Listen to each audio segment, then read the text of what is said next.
Have you ever, like, used a perfectly timed joke to just completely dodge a vulnerable question? Oh, absolutely. I mean, we all have, right? Yeah, exactly. You're sitting across from someone and the conversation suddenly gets a little, you know, a little too real, a little too close to the bone. And you panic. Right. You panic, and without even thinking about it, you just deploy a witty remark. Yeah. You get the laugh, and poof, the tension just dissipates. It's a great defense mechanism. It is. Yeah. But, like, what if your quick wit, the very thing that makes you, engaging and fun to talk to, is actually the exact mechanism keeping you completely isolated? That is such a huge question because that instinct to diffuse tension with cleverness is, well, it's one of the most common and really most invisible barriers to actual human connection. Yeah. We convince ourselves that, I mean, as long as the conversation's moving quickly, we're connecting, we sort of mistake velocity for depth. Totally. And welcome to this deep dive. Today, we're exploring exactly that, the mechanics of human connection, communication, and really why we are so terrified of undefined spaces. It's a fascinating topic. It really is. And you, our listener, brought us this incredible set of sources to unpack. The core text we're looking at is an astrological forecast for April 23rd, 2026. Right. It details this cosmic shift, known as Venus in Gemini, which spans from April 24th to May 19th. But accompanying this forecast is this, honestly, just beautiful allegorical StoryScope called The City of Unfinished Sentences. Yeah, and both of those were created by the incredibly insightful tarot by High City. Exactly. So our mission today is to use this material to understand, well, why we flirt, why we completely panic when we don't have a label for a relationship, and how to navigate the very real psychological traps of modern communication. Which is so relevant because the author uses the language of astrology and, like, fantasy to diagnose a very modern psychological condition. To occur. The transit of Venus moving into Gemini is basically, it's fundamentally about a shift in how connection and attraction operate. Okay, so what does that look like in practice? Well, the forecast notes that during this period, love becomes verbal.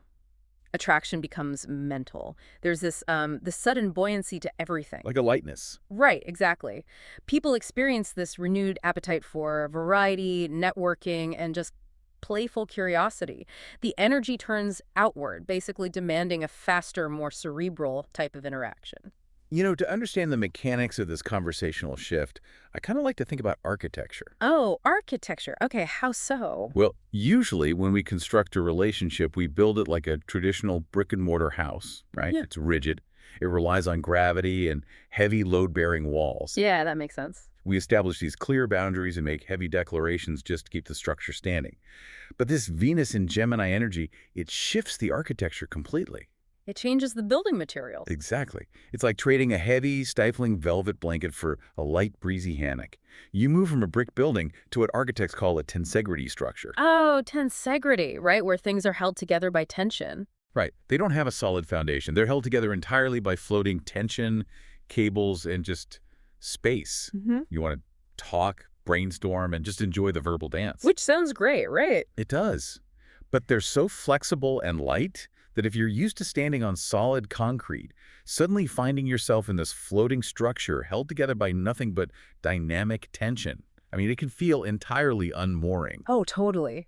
And what's fascinating here is how the StoryScope physicalizes this tensegrity concept so brilliantly. It uses the allegory of a place called Lear.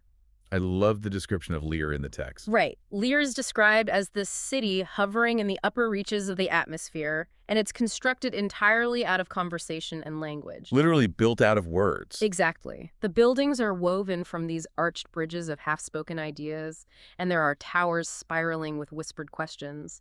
And the inhabitants, they call them the Articulants, they're described as being part flesh, part frequency. Oh, wait. Let's pause there. Part flesh, part frequency. Yeah, it's a great race. That feels incredibly relevant to how we communicate right now. Just think about our digital lives. Oh, 100%. I mean, our relationships are so often sustained across, text threads, voice notes, and social media DMs. We are constantly existing in this suspended frequency-based state with other people. We really are. We communicate through tone, the length of a pause before a text back, the delicate art of implication. To speak in lyre is to literally sculpt the air around you. So how does lyre change when this Venus and Gemini shift happens? Well, for centuries, the text notes, lyre had operated a lot more like that brick and mortar building you mentioned. Bonds were formed quickly, and they were sealed with absolute certainty. It's a very rigid. Right. Bridges had hardened into fixed pathways. Conversations ended cleanly with these heavy declaration statements like, "You are mine," or "We are this." Oh, the dreaded label talk. Exactly. Mhm. But when this atmospheric shift happens, this allegorical Venus and Gemini lightness enters the city, sentences suddenly loosen their endings. Oh, I like that. Yeah, the text says laughter echoes twice before settling. The rigid structures of the city begin to soften. Bridges that once went from point A to point B suddenly curve into spirals that lead to new perspectives instead of, like, final destinations. Which is just a profound metaphor for the psychological shift the forecast predicts for you, the listener. Totally. Over this period, from April 24th to May 19th, you might feel this completely inexplicable urge to socialize differently. You might find yourself wanting to engage in layered, twisting conversations without rushing to define exactly what those connections mean. You sort of stop handing out those heavy declarations and just start trading fragments of thought. Right. The text notes that attraction in this new layer becomes less about physical proximity and way more about resonance. Yeah, and there's a moment between two articulants in the story that captures this perfectly. They're exchanging banter, and one says, "If I understand you, then I must also misunderstand you." And the response is so good. Yeah, the other replies, "Then you are very close." It's so playful and elusive. It really is entirely mental. It's the verbal equivalent of that floating tensegrity tension we were talking about earlier. Okay, let's unpack this, though, because I actually have to challenge the forecast on this next point. Oh, what do you mean? Well, the astrological text explicitly warns the reader about this very dynamic. It literally says, watch out for scattered attention, mistaking banter for intimacy, or using wit to avoid saying anything real. Right, the warning. But wait, isn't banter a good thing? I mean, a quick, bright dance of intellect is exactly what makes meeting new people fun, isn't it? It shows that you're listening and reacting in real time. Yeah. Why is the text framing this as a trap? Well, you're not wrong. Banter is highly enjoyable, and it definitely creates momentum. But the thing is, momentum is not the same thing as direction. That's a good distinction. The text frames it as a trap because banter is incredibly effective at creating the illusion of intimacy while really actively preventing it. Oh, wow. Actively preventing it. Yes. To understand the mechanics of this, we have to look at the story of a young articulant named Sero. Right, Zero. So Sero is someone who is very accustomed to certainty. He prefers conclusions, clear definitions.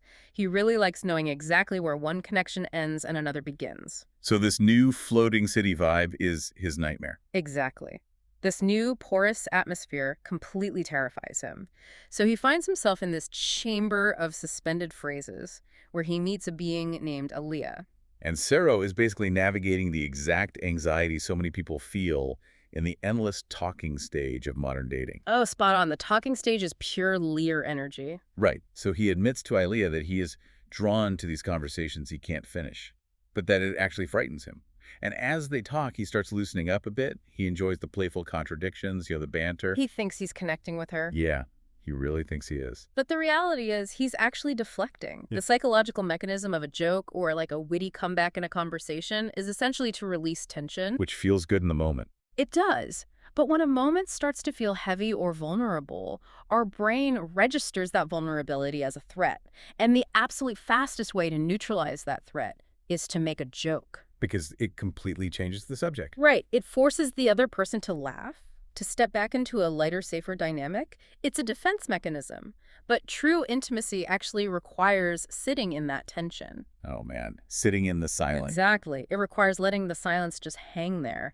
And Ilea understands this perfectly. In the middle of their banter, the text says she pauses, not to think, but to listen more fully. I love that line. Her words shed all their ornament until only intention remains. And she just looks at him and says, "You are careful." And of course, Zero immediately tries to deflect. He fires back with, "And you are not." Classic deflection. It's the classic conversational penis return. Yeah. Put the spotlight right back on the other person so you do not have to examine yourself at all. But Ilea refuses to play the game. She replies, "I am, but I do not use cleverness to avoid saying something real." Wait, that is such a gut punch. Isn't it? That single sentence just strips away the entire illusion of his witty shield. Yeah. It completely forces Sero to realize how often he had been hiding behind his own intellect. He had mistaken his quickness for depth. Exactly. He had been keeping his connections light, not because they were actually meant to be light, but because he was terrified of what might happen if they grew heavy with truth. That phrase, being heavy with truth, I think that is the psychological core of the warning here. Oh, for sure. Because banter feels like connection since it's this rapid, engaged volley.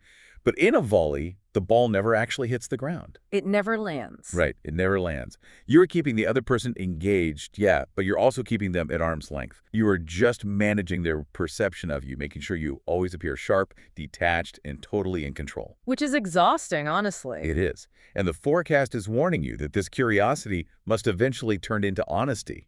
Otherwise, it just becomes this maze of clever words that lead nowhere real. And that brings us right to the crux of the anxiety. Because when Sero finally realizes he's been using his wit as a shield, he asks Ilea a very, very vulnerable question. Which one? He asks her, because if it does not end, how do I know what it is? Oh, man. So what does this all mean? Like, for the listener, if it does not end, how do I know what it is? This is the exact anxiety that drives us to DTR, isn't it? To define the relationship, yes. Right. We go on, what, 3 dates, or maybe we just have a few really intense conversations over text, and immediately, we feel this overwhelming pressure to just slap a label on it. We need to know, are we friends? Are we dating? Are we just colleagues? Exactly. And why do we do that? Well, if we connect this to the bigger picture, we demand those labels because they provide psychological relief. Chill the anxiety. Right. Uncertainty triggers our fight or flight response. When we don't know what a connection is, we can't predict how it will behave. And to our brains, that feels incredibly unsafe. So slapping a label on a relationship is really just an attempt to regain control. 100%. We think that if we call it a partnership or a friendship, we can suddenly enforce a set of rules on it. We want to bring the heavy bricks back and build a wall so we know exactly where we stand. But the paradox is that rushing to define a relationship often stems from a desire to self-soothe our own anxiety, rather than, a genuine desire to actually perceive the other person. We are trying to medicate our own uncertainty. Right. We're not actually deepening the connection at all. We're just trying to make it predictable. Yes. So if the goal is to stop deflecting with wit, but also to avoid rushing into heavy, rigid declarations just to feel safe, how do we actually find weight in these connections? Well, the astrological forecast provides a very specific mechanism for this. It advises that during the Venus and Gemini transit, the energy leans heavily towards observation over reaction. Observation over reaction. Exactly. When Sero asks how he can know what the connection is if it doesn't end, Ilea simply smiles at him and says, "Perhaps you do not need to know yet." Perhaps you do not need to know yet. I mean, applying that requires an immense amount of internal discipline. It does. It requires fully embracing the power of the pause.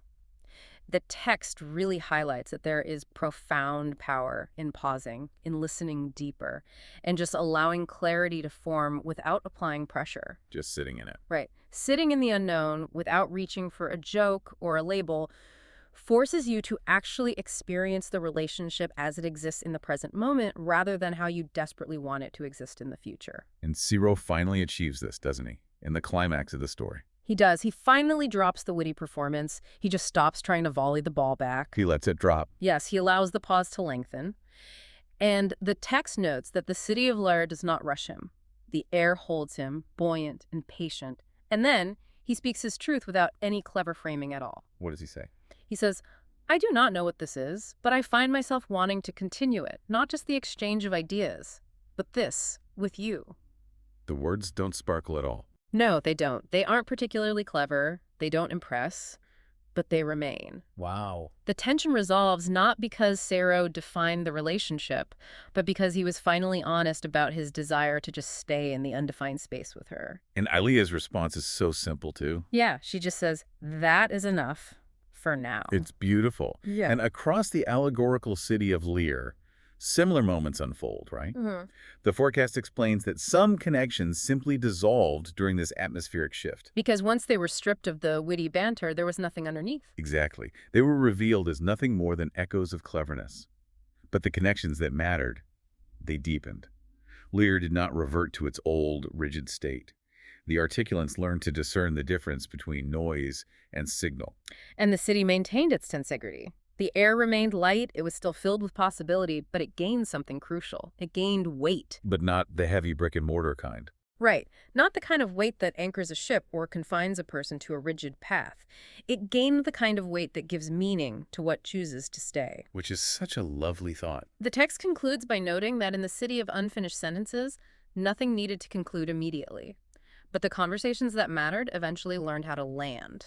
So as you, our listener, move through the period of April 24th to May 19th, lean into this energy.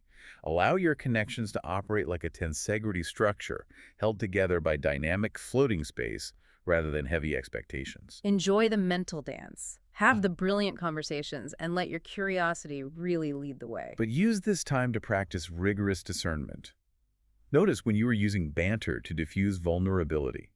Do not let your wit become a fortress that keeps genuine intimacy out, because true connection requires you to eventually step beyond observation, drop the performance, and stand in honesty. Basically, allow things to remain unfinished, trusting that the connections with true gravity will naturally find their landing place without you having to force them to the ground. Perfectly said.